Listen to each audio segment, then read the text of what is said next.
Hello guys, कैसे हो आप सभी। उम्मीद करते हैं आप सभी अच्छे होंगे और अपने एग्जाम्स की तैयारी आप लोग काफ़ी अच्छे तरीके से कर रहे होंगे। आज के इस वीडियो में हम लेकर आ चुके हैं आप सभी के लिए क्लास 10th वालों के लिए साइंस विज्ञान का फिजिक्स का यहाँ पे चैप्टर वाइज प्रश्न को लेकर। ये चैप्टर है हमारा विद्युत इलेक्ट्रिसिटी, ठीक है, विद्युत धारा।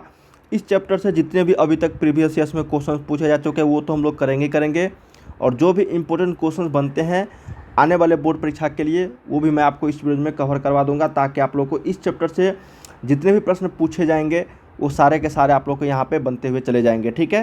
तो इस वीडियो को देखने के बाद ऑब्जेक्टिव का आप लोग को एक भी क्लास देखने की ज़रूरत नहीं है विद्युत धारा का। तो हम लोग चलिए एक एक प्रश्न को देखते हैं ताकि आपको काफ़ी सारे क्वेश्चन का यहाँ पे प्रैक्टिस सेट हो सके। आप देख रहे हैं स्टार कस्टडी यूट्यूब चैनल। मैं जितेंद्र गुप्ता स्वागत करता हूँ सभी का इस यूट्यूब चैनल में। आप यहाँ पे आप लोग को बोर्ड परीक्षा की तैयारी करवाई जाती है, सभी सब्जेक्ट का यहाँ पे chapter wise model set, previous years question paper, सारे का सारा ऑनलाइन सेट आप लोग तैयारी कर सकते हो यहाँ पे। तो चलिए हम लोग एक एक प्रश्न को देखते हैं और ये सारे प्रश्न आपको बिहार बोर्ड के द्वारा जारी न्यू पैटर्न पर आधारित होंगे।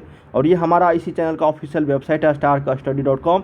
गूगल पे लिखना, लिंक आपको वीडियो के डिस्क्रिप्शन में दे दूंगा, वहाँ से आप लोग काफ़ी सारे क्वेश्चन का प्रैक्टिस सेट बिल्कुल फ्री ऑफ कॉस्ट में कर सकते हो और ऑनलाइन टेस्ट की भी सुविधा उपलब्ध होगी, ठीक है। चलिए हम लोग यहाँ पे शुरू करते हैं और इसी के दो पार्ट आने वाले हैं। काफ़ी सारे क्वेश्चंस का हम लोग समावेश यहाँ पे लेकर आ चुके हैं आप सभी के लिए। तो चलिए हम लोग यहाँ पे पहला प्रश्न की हम लोग बढ़ रहे हैं। पहला प्रश्न हमारे पास विद्युत धारा चैप्टर से, इलेक्ट्रिसिटी चैप्टर से, और इस चैप्टर से काफ़ी भर भर के प्रश्न आप सभी के एग्जाम्स में पूछे जाते रहे हैं। तो ये चैप्टर आप सभी के लिए काफ़ी इंपॉर्टेंट हो जाती है। पहला प्रश्न हमारे पास कि एक इलेक्ट्रॉन पर जो आवेश होता है वो कितना होता है। पहला ही क्वेश्चन काफ़ी शानदार है, यहाँ पे दिया गया कि एक इलेक्ट्रॉन पे जो चार्ज होता है ना, एक इलेक्ट्रॉन पे वो कितना होता है। तो ये होता है 1.6 गुने 10 के पावर -19 कूलम। अब माइनस में यहाँ पे क्यों होता है, क्योंकि आपको पता है कि इलेक्ट्रॉन पे कौन सा चार्ज होता है, तो माइनस में निगेटिव चार्ज होती है, ठीक है ना। और प्रोटॉन पर क्या होता है, पॉजिटिव चार्ज। यहाँ पे एक का ऑप्शन नंबर आपको सी करेक्ट हो जाएगी। अगला देखते हैं कि विद्युत आवेश का एसआई मात्रक क्या होता है। देखिए विद्युत आवेश जो होता है, इलेक्ट्रिक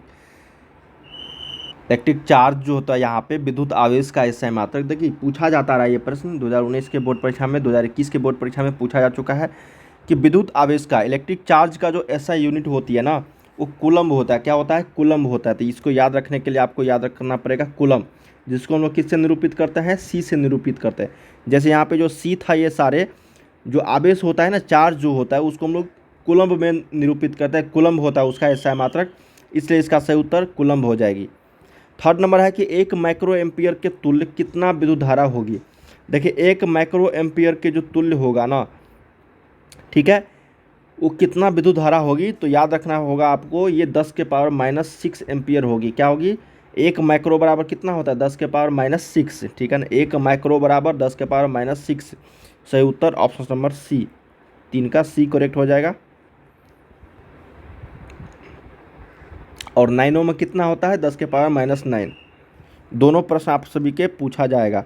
ये यूनिट था, बस आपको याद करना था कि 1 माइक्रो एम्पियर में कितने विद्युत धारा होगी, उसके तुल्य, ठीक है, उसके तुल्य मतलब उसके बराबर 10 के पावर -6। अगला प्रश्न है कि धारा मापने में किसका उपयोग होता है। देखिए धारा मापने में हम लोग यूज करते हैं विद्युत धारा को मापने में एमीटर को। किसका, एमीटर को। तो 4 का सही उत्तर ऑप्शन नंबर ए। और इसी में विद्युत धारा का भी आपको पूछा जाता है, विद्युत धारा को किस में मापते हैं, तो हम लोग एम्पियर में मापते हैं। किस में, एम्पियर में। अगला है 5th नंबर की बैटरी से किस प्रकार की धारा प्राप्त होती है। तो बैटरी जो होता है ना, आप लोगों के घर में यूज होता होगा बैटरी, उसमें हम लोग को डायरेक्ट करंट मिलता है, डिस्ट धारा होती है, ठीक है, ठीक है। तो बैटरी से किस प्रकार की धारा प्राप्त होती है, तो डिस्ट धारा प्राप्त होती है। तो 5 का सही उत्तर ऑप्शन नंबर ए हो जाएगी। और प्रत्यावर्ती धारा जो बिजली होता है, जो आप लोग के घर में उपयोग होता होगा, बिजली जो सरकारी बिजली होती है ना, जो पोल के माध्यम से होता है, उसमें हम लोग अल्टरनेटिंग करंट होता है, प्रत्यावर्ती धारा होती है। लेकिन जो बैटरी होता है उसमें डायरेक्ट करंट होता है, डिस्ट धारा होती है। 6 नंबर है कि अमीटर को विद्युत परिपथ में कैसे जोड़ा जाता है। देखिए अमीटर को जो है विद्युत परिपथ में जोड़ने के लिए आपको श्रेणी क्रम में, सीरीज जो होता है ना उसमें, ठीक है, अमीटर को विद्युत परिपथ में कैसे जोड़ा जाता है, तो श्रेणी क्रम में। तो 6 का सही उत्तर ऑप्शन नंबर ए। और ये जो बिजली जो आती है, जो अभी जस्ट हम लोगों ने पता क्या यहाँ पे बताया कि प्रत्यावर्ती धारा होती है, उसको हम लोग किस क्रम में जोड़ा जाता है, उसको वो आपको समांतर क्रम में जोड़ा जाता है। ठीक है, 6 का ऑप्शन नंबर ए यहाँ पे करेक्ट होगा। 7 नंबर है कि विद्युत धारा का एसआई मात्रक क्या होता है। देखिए विद्युत धारा का अगर एसआई मात्रक पूछा जा रहा है ना आप लोगों से, तो विद्युत धारा का एसआई मात्रक होता है यहाँ पे एम्पियर। क्या होता है? एम्पियर। 7 का डी। ठीक है, कूलम्ब होता है चार्ज का, पावर का वाट होता है, और यहाँ पे वोल्ट जो होता है वो आपको विभवांतर का होता है। ठीक है। 8 नंबर है कि किस उपकरण में धन और ऋण का चिन्ह नहीं होता है। ठीक है, पॉजिटिव और नेगेटिव का चिन्ह साइन नहीं होता है। कौन सा ऐसा उपकरण है? उस उपकरण का नाम है कुंडली। क्या नाम है? कुंडली। 9 नंबर है कि किसी बल्ब से 1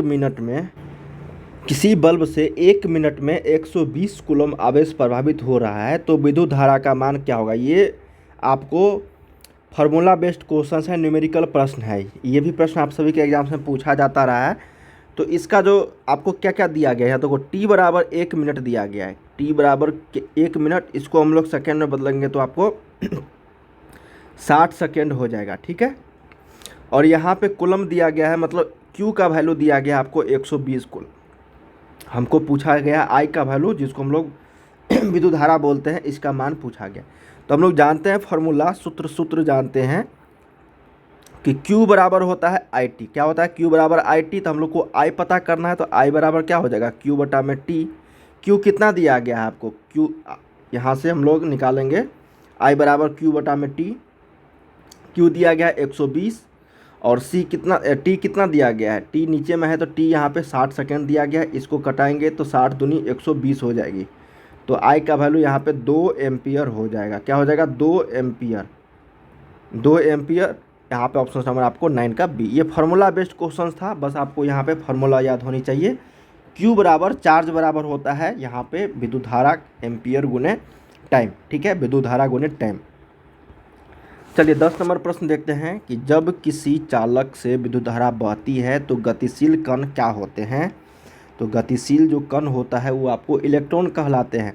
जब भी किसी चालक से जिसमें विद्युत धारा प्रभावित हो रही है, तो उसमें जो गतिशील कण होंगे ना, वो सारे के सारे क्या होंगे? इलेक्ट्रॉन गति करते रहते हैं। 11 नंबर है कि 1 कूलम्ब विद्युत आवेश कितने प्रोटोनों से बनता है।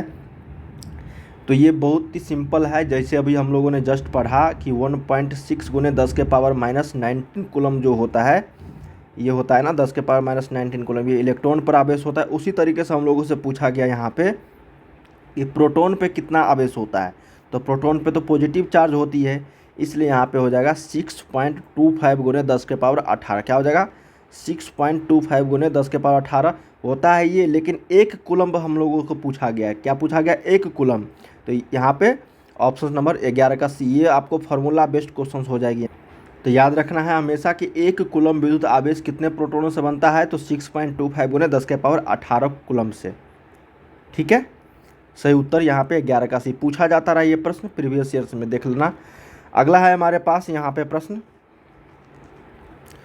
12 नंबर कहा गया यहाँ पे कि किसी चालक तार से प्रभावित विद्युत धारा में गतिशील जो कण होता है, अभी जस्ट हम लोगों ने पढ़ा इलेक्ट्रॉन गतिशील होता है। तो यहाँ पे 12 का ऑप्शन नंबर आपको सी करेक्ट हो जाएगा। 13 नंबर देखते हैं कि विद्युत आवेश के प्रवाह दर को क्या बोलते हैं। देखिए विद्युत आवेश के प्रवाह के दर को हम लोग बोलते हैं, याद रखना है आप लोगों को, उसको हम लोग बोलते हैं विद्युत धारा। क्या बोलते हैं? विद्युत धारा। 13 का ए। तो सही उत्तर यहाँ पे 13 का ए हो जाएगा। विद्युत धारा, विद्युत आवेश के प्रवाह की दर को विद्युत धारा कहते हैं, जिसका एसआई मात्रक होता है एम्पियर। अगला प्रश्न है कि विभवांतर का एसआई मात्रक क्या होता है। देखिए कितना बार पूछा जा चुका है प्रश्न।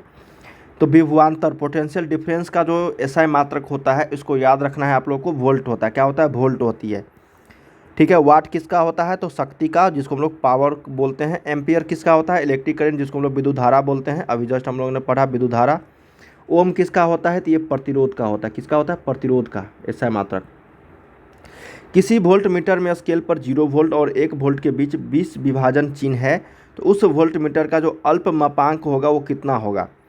क्या प्रश्न हमारे पास कि किसी वोल्ट मीटर में स्केल पर 0 वोल्ट और 1 वोल्ट के बीच 20 विभाजन चिन्ह दिया गया है, तो उस वोल्ट मीटर का जो अल्प मापांक जो होगा वो कितना होगा। तो ये याद रखना है आप लोगों को, 0.05 वोल्ट हो जाएगी।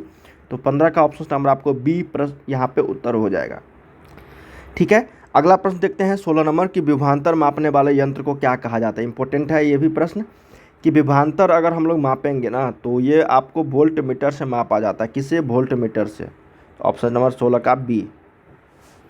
17 देखते हैं कि 1 वोल्ट के बराबर क्या होता है। देखिए 1 वोल्ट के बराबर जो होता है वो 1 जूल पर कूलम्ब होता है। 1 जूल पर 1 कूलम्ब, ठीक है, जिसको हम लोग जूल पर कूलम्ब भी बोलते हैं। Option number A. अगला है कि 12 वोल्ट विभवांतर के बीच दो बिंदुओं के बीच 2 कूलम्ब आवेश को ले जाने में कितना कार्य किया जाता है। ठीक है, तो ये किया जाता है आपको कितना, इसका फार्मूला होता है, आपको याद रखना होगा कि वर्क डन बराबर होता है कार्य बराबर क्यू भी। क्यू का मतलब यहाँ पे चार्ज हुआ, आवेश, ठीक है, और भी का मतलब यहाँ पे वोल्ट हुआ, विभवांतर, ठीक है ना। तो क्यू का मान कितना दिया गया 2 और वोल्ट का मान मतलब विभवांतर का मान 12, तो 12 दूनी 24 जूल यहाँ पे हो जाएगी। और कार्य को हम लोग किसमें निरूपित करते हैं? जूल में, तो सही उत्तर जूल हो जाएगी यहाँ पे 24 जूल। अगला है कि वोल्ट जो बराबर होता है किसके बराबर होता है? तो 1 वोल्ट बराबर होता है जूल पर कूलम्ब के। जस्ट हम लोगों ने ये 17 का 19 दोनों सेम क्वेश्चन है, तो 18 का सही उत्तर क्या हो जाएगा? 19 का क्या हो जाएगा? यहाँ पे बी करेक्ट हो जाएगी। चलिए अगला है कि 20 नंबर की निम्नलिखित में से कौन सा कथन सत्य है। देखिए कौन सा कथन सत्य है यहाँ पे बताना है हम लोगों को। तो यहाँ पे हो जाएगा, देखो वोल्ट बराबर क्या होता है? जूल पर कूलम्ब। वोल्ट बराबर देखो याद रखना है कि 1 वोल्ट बराबर होता है जूल पर कूलम्ब, ठीक है। तो जूल बराबर क्या हो जाएगा यहाँ पे? जूल बराबर क्या हो जाएगा आपको? कूलम्ब गुने वोल्ट हो जाएगा। कूलम्ब इंटू वोल्ट दोनों को मल्टीप्लाई करेंगे ना, तो यहाँ पे क्या आंसर हो जाएगी आपको? जूल बराबर कूलम्ब इंटू वोल्ट, मतलब कूलम्ब गुने वोल्ट हो जाएगा। यही आपका सही उत्तर है 20 का बी। याद रखना है 1 जूल बराबर होता है 1 वोल्ट बराबर होता है 1 जूल बटा में 1 कूलम्ब, ठीक है। अभी जस्ट हम लोगों ने यहाँ भी देखा है और यहाँ भी देखा है, सेम प्रश्न था। 21 है कि ओम का नियम क्या होता है। देखिए ओम का नियम होता है V बराबर आई आर। क्या होता है? V बराबर आई आर, जहाँ पे आपको R जो है यहाँ पे रेसिस्टेंस है, प्रतिरोध है, इसको हम लोग ओम बोलते हैं, ठीक है। I आपका एम्पियर है, मतलब विद्युत धारा, और V मतलब विभवांतर है, वोल्ट है, ठीक है। अगला प्रश्न हमारे पास कि रियोस्टेट का उद्देश्य क्या है। देखिए रियोस्टेट जो होता है ना, उसका उद्देश्य होता है कि धारा के मापांक परिमाण में वृद्धि या कमी करना, ठीक है। तो यही होता है रियोस्टेट का उद्देश्य। तो सही उत्तर 22 का ऑप्शन नंबर आपको सी हो जाएगा, ठीक है। अगला है यहाँ पे कि किसी कुंडल, देखो जो भी चीज़ आपको ये 22 नंबर बता रहा हूँ यहाँ पे कि धारा के परिमाण को वृद्धि या फिर कमी करता है, उसको रियोस्टेट बोलते हैं, ठीक है। रियोस्टेट का मतलब यहाँ पे धारा नियंत्रक हो गया, जो धारा के नियंत्रक को वृद्धि या फिर कमी करता है, ठीक है ना, उसको हम लोग यहाँ पे रियोस्टेट का उद्देश्य यहाँ पे बताना है आपको। तो धारा के परिमाण में वृद्धि या फिर कमी होना, ठीक है। अगला है कि किसी कुंडली का प्रतिरोध ज्ञात करने के लिए सूत्र होती है, तो भी यहाँ पे देखो सूत्र जो होता है आपको V बराबर आई आर होता है, ठीक है ना, V बराबर आई आर। तो प्रतिरोध यहाँ पे होता है रेसिस्टेंस, ये आपका प्रतिरोध हुआ। तो प्रतिरोध ज्ञात करने के लिए R का मान ज्ञात करने के लिए V बटा में I से हम लोग को क्या करना है? डिवाइड करना होगा, जो आपको ऑप्शन नंबर सी में है। 23 का सी करेक्ट हो जाएगी। तो बच्चे हम लोगों ने यहाँ पे 1 से लेकर 23 तक प्रश्न किए हैं। इसके आगे क्वेश्चंस काफ़ी सारे हैं, मैं आपको अगले वीडियो में बताऊंगा। देखो ये काफ़ी सारे क्वेश्चंस हैं यहाँ पे, तो मैं ये सारे प्रश्न आपको अगली वीडियो में लेकर आने वाला हूँ। तो चैनल को सब्सक्राइब कर लेना।